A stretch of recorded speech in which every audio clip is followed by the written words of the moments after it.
Comscore नुसार आता isakal.com आहे देशातील नंबर 1 ची मराठी न्यूज वेबसाईट। प्रत्येक अपडेटसाठी isakal.com ला नक्की भेट द्या।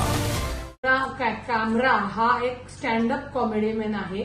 ऍक्च्युली त्यांनी जी काही महाराष्ट्राच्या राजकारणावर जी काही कविता केली, साहजिकच आहे की आमच्या शिवसेनेच्या बंधूंचं नेत्याला बोलल्यामुळे भावना दुखावल्या गेल्या असतील, पण आम्हाला हे भान ठेवणं गरजेचं आहे की आम्ही सत्ताधारी आहोत, सरकारमध्ये आहोत। जर आमच्याच यांनी जो काही तो त्याचा उद्रेक होऊन स्टुडिओ फोडलेला आहे, तर जो कायदा सर्वसामान्यांना तोच या आमच्या शिवसेनेच्या कार्यकर्त्यांना लावण्यात आला। त्यांच्या सगळ्यांवर गुन्हे दाखल करून मेहरबान कोर्टासमोर नेलेला आहे। कॅमेरा सारखा माणूस कोणीतरी येतो, तो कविता करतो, त्याला आपण सरकार म्हणून उत्तर दिलं गेलं नाही पाहिजे असं माझं मत आहे। कारण का आपण सत्तेमध्ये आहोत आणि त्याच्या पलीकडे जाऊन ज्या आपल्या भावना दुखावल्या त्याच्यामध्ये आपण त्याच्यावर संविधानिक पद्धतीने आंदोलन करू शकतो, त्यांनी त्याला माफी मागण्याची निवेदन करू शकतो आणि जर ते मागितलं नसतं तर त्याच्या पुढे कशी कारवाई करायची या गोष्टीचा विचार करण्यात आला असता।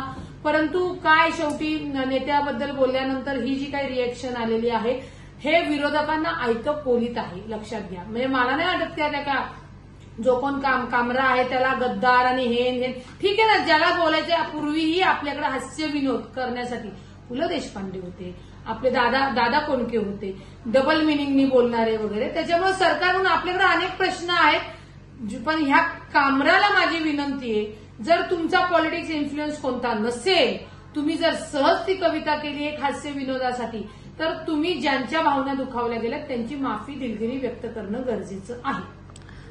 पण यावेळी सगळ्या शिवसैनिकांनी संयम बाळगणं महत्वाचं होतं का? जर तुम्ही सत्तेत आहात तर हे करणं योग्य नाही असं तुमचं म्हणणं? 100% सत्तेत असल्यामुळेच शिवसेनेच्या आमच्या बंधूंनी भगिनींनी संयम बाळगला पाहिजे होता। जर ते सत्तेत नसते आणि मग ह्या गोष्टी झाल्या असत्या तर हा प्रश्न उपस्थितच झाला नसता।